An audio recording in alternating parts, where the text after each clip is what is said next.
देखिए, मेरे को लगता है कि सारे लोग भाजपा की राजनीति को इतनी गंभीरता से समझ चुके हैं आदर्श, कि जो राजकिशोर जी ने शुरू में कह दिया या तो मोदी जी जाने या ब्रह्मा जी जाने।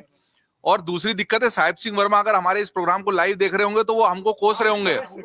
प्रवेश सिंह वर्मा उनके सुपुत्र, सॉरी, वो जिनका नाम हवा में तैरता है ना, वो तो बिल्कुल नहीं बनता भाजपा में। भाजपा की दिक्कत ये है कि जिसका नाम मंत्रिमंडल में भी जिसका नाम सबसे आगे होगा, पता लगा उसी का पत्ता कट गया। आपने तो राजस्थान में भी यही हुआ, मध्य प्रदेश में प्रहलाद पटेल का आप देख लो, यही हुआ, छत्तीसगढ़ में भी यही हुआ, हरियाणा में भी यही हुआ था। तो जिसका नाम फिजाओं में, हालांकि संभावनाएं, देखिए उन्होंने दो बहुत अच्छे संकेत पकड़े और गंभीरता की बात यह है कि चूंकि हराया है और दूसरा विरासत है, पिता ने चलाया है, सब करा, तो बन सकते हैं। और चूंकि अमित शाह से मुलाकात हुई है तो संकेत बिल्कुल ठीक पकड़ा गया है। सतीश उपाध्याय जी का भी नाम कुछ लोगों को मैंने चर्चा करते हुए सुना, अध्यक्ष रहे हैं, गंभीर नाम है, बड़ा नाम है, अलग तरह। लेकिन कौन बनेगा ये तो हमको एन वक्त पे ही पता चलेगा। संभावनाओं और कयासों के आधार पर कभी भी भाजपा में मुख्यमंत्री नहीं बनते, वो अचानक एक चौंकाने वाला नाम देते हैं। पहले ये इक्का दुक्का अपवाद थे जिनका विनोद जी ने और अनुराग जी ने अपने अनुभवों के आधार पर जिक्र किया, लेकिन अब इस अपवाद को ही चलन बना दिया है भाजपा ने।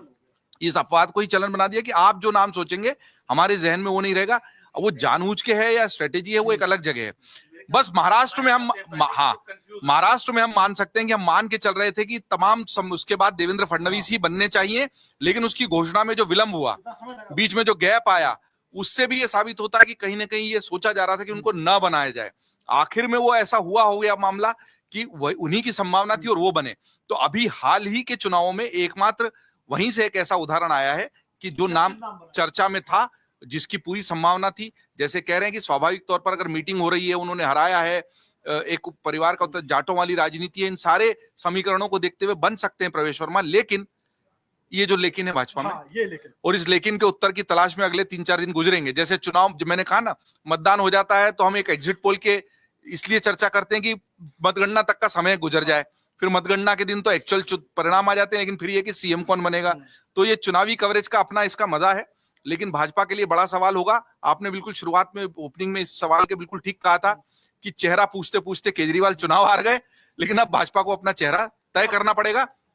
वो चेहरा इसलिए भी महत्वपूर्ण है कि 27 साल तक आप यहां पर इस शासन से बाहर रहे। उसके पहले शीला दीक्षित का शासन देखा दिल्ली ने, और उसमें कई सारे ऐसे काम हुए जिनको आज भी याद किया जाता है।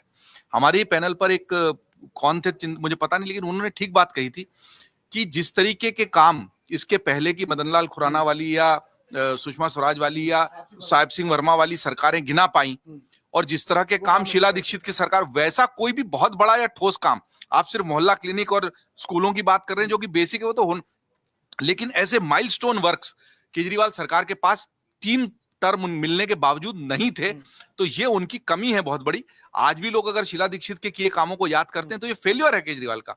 और अब इस चुनौती के साथ भारतीय जनता पार्टी के मुख्यमंत्री को मैदान संभालना पड़ेगा। अभी हमारी टाइमलाइन पर ही लोग टिप्पणी कर रहे हैं कि भाई आपने कहा कि यमुना खराब है और केजरीवाल साफ नहीं कर पाए, आप केंद्र की सरकार में तो गंगा कौन सी पूरी तरह साफ हो गई। तो ये सवाल उठेंगे, जवाबदेही हर तरफ होती है।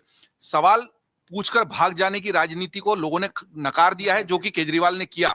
मेरे हाथ में पर्ची है, कॉमनवेल्थ घोटाले के नाम है, जैसे ही सत्ता में आऊंगा सारे घोटालेबाजों को स्विस बैंक के खाते हैं। अब इस राजनीति से लोगों का मोह भंग हो चुका, हाँ, कि पर्ची है, नाम है, तय है, घोटाले हैं।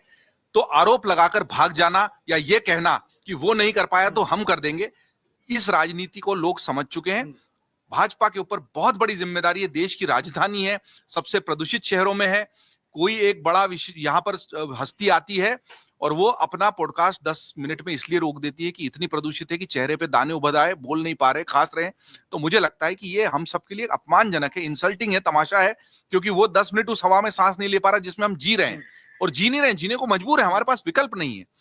इन सब समस्याओं का समाधान अगर भाजपा और उनका नेतृत्व नहीं कर पाता है तो फिर वो दुर्भाग्यपूर्ण होगा। अमर उजाला जीवांजलि के सारथी की मदद लें और महाकुंभ में स्नान जरूर करें।